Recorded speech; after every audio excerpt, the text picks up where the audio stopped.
நோன்பை அல்லாஹ் வைத்திருப்பதனுடைய காரணம் இந்த குர்ஆன் அருளப்பட்டதுதான். ஆக அன்பிற்குரியவர்களே, எத்தனையோ நன்மைகளில் நாம் ஈடுபடுவோம் ரமலான்ல. அதுல அதிகமாக திருமறை குர்ஆனோடு தொடர்பு வைத்துக் கொண்டிருப்பவர்களாக, குர்ஆனை அதிகமாக பொருளுணர்ந்து சிந்தித்து பார்த்து ஓதக்கூடியவர்களாக நாம் இருக்க வேண்டும். அது மாத்திரமல்லாமல் இந்த குர்ஆன் எந்த அடிப்படையில நாம் நேர்வழியை சொல்வதற்காக அருளப்பட்டிருந்தாலும் கூட, இந்த நேர்வழியை ஒருத்தர் படித்தாலும் ஏன் நேர்வழிக்கு வரமாட்டாங்க? இன்னைக்கு எத்தனை பேர் திருமறை குர்ஆனை படித்திருக்கக்கூடியவர்கள், பொருளுணர்ந்து ஓதக்கூடிய எத்தனை ஆலிம்கள் இருக்கிறாங்க. அவங்கள பலர் அசத்திய கொள்கையில் இருக்கிறாங்களா இல்லையா? மார்க்கத்துக்கு முரணான பல காரியங்களை ஈடுபடுறதை பார்க்கிறோமா இல்லையா? ஆலிம்களா இருக்கக்கூடியவர்கள் கூட மார்க்கத்துக்கு முரணான எத்தனையோ தர்கா வழிபாடு, தகடு தாயத்து அணியை கட்டக்கூடிய, மாந்திரிகம் பண்ணக்கூடியவர்கள் பல பேர் ஆலிம்களும் இருக்கிறாங்க. பல ஆலிம்கள் அதை எதிர்க்கிறாங்க, ஷிர்க்குன்னு விளங்கி இருக்கிறாங்க. சுன்னத் ஜமாத்தில் உள்ள ஆலிம்கள் கூட தர்கா வழிபாடு, தகடு தாயத்து, மௌலூது இதெல்லாம் ஷிர்க்கு என்று தெளிவாக சொல்லக்கூடியவர்கள் இருக்கிறார்கள். ஆனாலும் சில ஆலிம்கள் குர்ஆனை மனனம் செய்து வைத்திருக்கக்கூடிய, குர்ஆனை பொருள்ந்து ஓதக்கூடிய, அதாவது குர்ஆனுடைய அர்த்தங்களே விளங்கி வைத்திருக்கக்கூடியவர்கள் கூட அதுக்கு தவறான வியாக்கியானம் கொடுத்து கொண்டு தர்கா வழிபாடை ஆதரிக்கிறார்கள், தகடு தாயத்து போன்ற தொழில்களை செய்கிறார்கள். அப்ப இதுக்கெல்லாம் என்ன காரணம்? சத்தியம் இதுதான் என்று தெரிந்தும் கூட அசத்திய கொள்கையில் இருக்கிறாங்களே. அப்ப நேர்வழி இதுதான் படித்தும் கூட பல பேர் நேர்வழிக்கு வரமாட்டாங்களே. இதுக்கு என்ன காரணம் என்று நம்ம சிந்திச்சோம்னு சொன்னா, அதையும் அல்லாஹ் குர்ஆன்ல சூரத்துல் பக்ராவுடைய ஆரம்ப வசனங்களே அல்லாஹ் சொல்லி காட்டுகிறான். அலிஃப் லாம் மீம் என்று சொல்லிட்டு அல்லாஹ் அதனுடைய தொடர்ச்சியில சொல்றான், ஸாலிகல் கிதாப் லா ரைப ஃபீஹி, இது வேதம், இதில் எந்த சந்தேகமும் இல்லை அப்படின்னு சொல்லிட்டு, ஹுதல்லில் முத்தகீன், இது இறையச்சமுடையோருக்கு நேர்வழி காட்டும். என்ன விளங்குதா? நேர்வழி இருக்குது, அதை படித்து பார்த்தா இதுதான் நேர்வழி புரியும். ஆனா யார் நேர்வழின்பால் நடப்பாங்க? யார் நேர்வழியை செயல்படுத்துவாங்க?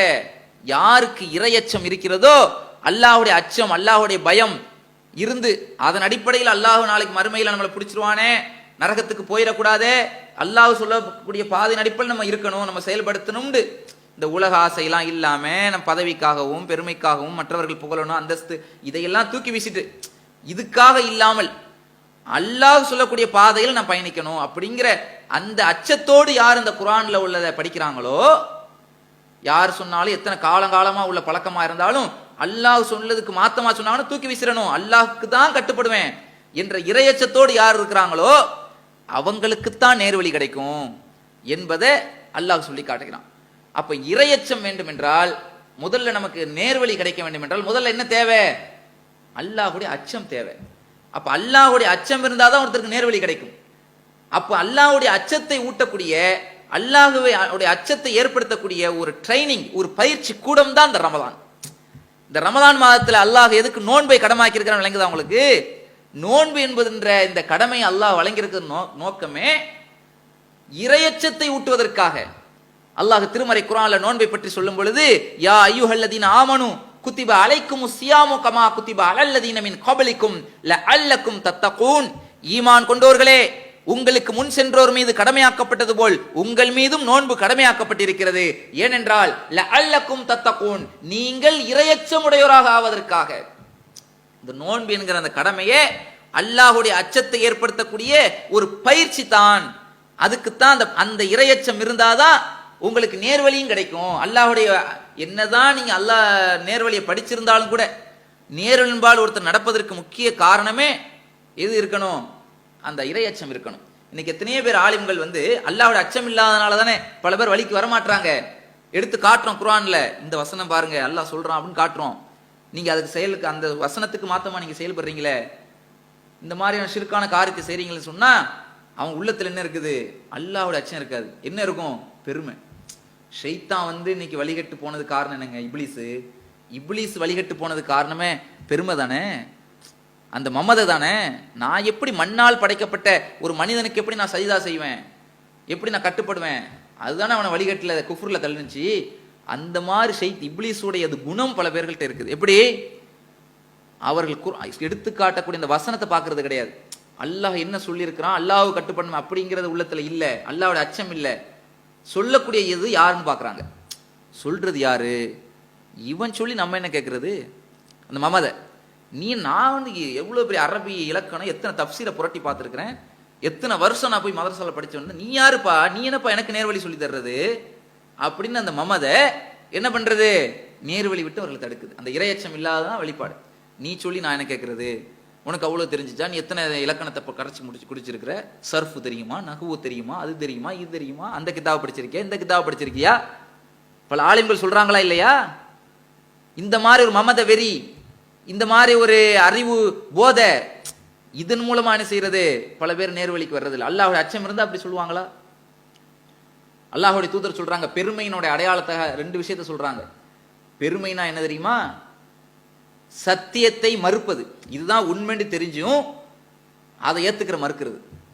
நீ சொல்லி நான் என்ன கேட்கிறேன் அந்த மாதிரி.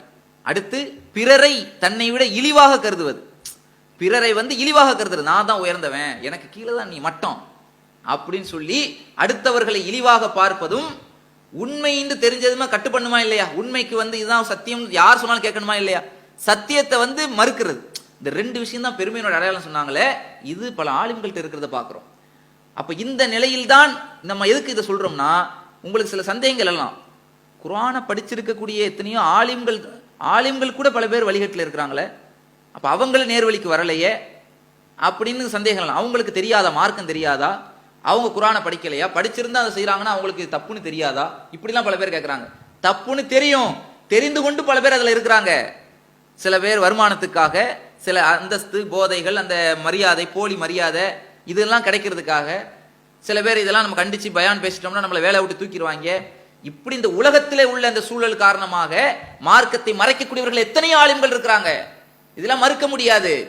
அப்ப இந்த மாதிரி இரையச்சம் இல்லாதனாலதான் பல பேர் நேர்வழிக்கு வர்றது இல்லை, செயல்படுத்துறது இல்லை. அதனாலதான் குர்ஆன்ல அல்லாஹ் சொல்றான், ஹுதலில் முத்தகீன், இது இரையச்சமுடையவருக்கு தான் நேர்வழி காட்டும். அல்லாஹ்வுடைய அச்சத்தை கொண்டு இருப்பவர்களுக்குத்தான் அதன்படி நடப்பாங்க, இல்லை என்றால் அதன்படி செயல்படுத்த மாட்டாங்க. அதுக்கு மாற்றமான முறையில் எல்லாரும் போய், நீங்க போய் ஆலிம் சார் நீங்க போய் எல்லாம் வாங்க போயிட்டு வருவோம், தர்காவில் போய் கையேந்திட்டு வருவோம்னு ஒரு 100 பேர் நம்மளை கூப்பிடுறாங்க வச்சுக்கிறங்க. 100 பேர் என்ன 1,00,000 பேர் கூப்பிட்டாலும் ஷிர்க்குக்கு வரமாட்டேன்னு சொல்லுபவர் தான் ஆலிம். ஆக எல்லாரும் கூப்பிடுறாங்களே, நம்ம வரலன்னு சொன்னா நம்மளை கோவிச்சுக்குருவாங்களே, நம்ம மேல கோவப்படுவாங்களே, நம்மளை வேலை விட்டு தூக்கிடுவாங்க. இந்த அச்சம் என்ன ஆகுது, அவரும் கூட போய் நிற்பார், அவரே அல்பாத்தியா ஓதுவார். என்ன காரணம்? இவங்கெல்லாம் கோவிச்சுக்குருவாங்க. யாரு? நம்மளை கூட இருக்கக்கூடிய மக்கள்லாம் நம்மளை தப்பா நினைச்சிடக்கூடாது அப்படி நினைக்கிறீல. இந்த இடத்துல எது இல்ல, அடே நான் இதுக்கு நான் கட்டுப்பட்டு இந்த இடத்துக்கு நான் கால் எடுத்து வச்சேன்னு சொன்னா அல்லாஹ் கோவிச்சுக்குருவானே, அகிலத்தினுடைய இறைவன் என்னை படைத்த ரப்புல் ஆலமீன் எனக்கு மீன் கோவப்படுவானே, நரக படுகொலையை தயாரித்து வச்சிருக்கிறானே என்ற ஒரு அச்சம் இருந்திருந்தா அவர் உலகத்துக்கு பயந்து போவாரா? அந்த இடத்துல கால் எடுத்து வச்சிருப்பாரா? அங்க போய் அல்பாத்தியா சொல்லியிருப்பாரா? அப்ப இரையச்சம் இல்லாத காரணம் தான் பல நபர்கள் நேர்வழிக்கு வராம இருக்கிறாங்க. அப்ப இரையச்சம் முக்கியமாக ஒரு இருக்கக்கூடிய, இரையச்சத்தை ஊட்டக்கூடிய, இரையச்சத்திற்கான ஒரு பயிற்சி கூடமாக தான் நோன்பு என்ற ஒரு கடமை இருக்கிறது.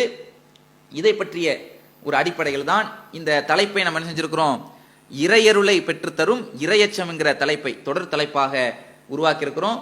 அதன் முதற்கட்டமாக இரையச்சத்தினுடைய ஒரு முக்கிய அம்சத்தை மட்டும், இரையச்சம் என்பது எவ்வளவு பெரிய முக்கியமான அவசியம், இரையச்சம் இருந்தாதான் நேர்வழி கிடைக்கும் என்கிற அந்த முக்கிய அவசியத்தை மற்றும் இந்த முதல் நாளிலே ரமலானுடைய சிறப்புகளோடு, ரமலானுடைய அந்த சிறப்புகளையும், அந்த ரமலான்ல அல்லாஹ் நோன்பு என்ற அந்த கடமையை அல்லாஹ் அருளியிருக்கிற நோக்கத்தையும், இந்த ரமலான்ல திருமறை குர்ஆனை அல்லாஹ் அருளியதுனால தான் அல்லாஹ் சிறப்பித்து வைத்திருக்கிறான் என்கிற அந்த நோக்கத்தை பற்றியும் நாம இந்த முதல் நாளில் நம்ம பார்த்துருக்கிறோம்.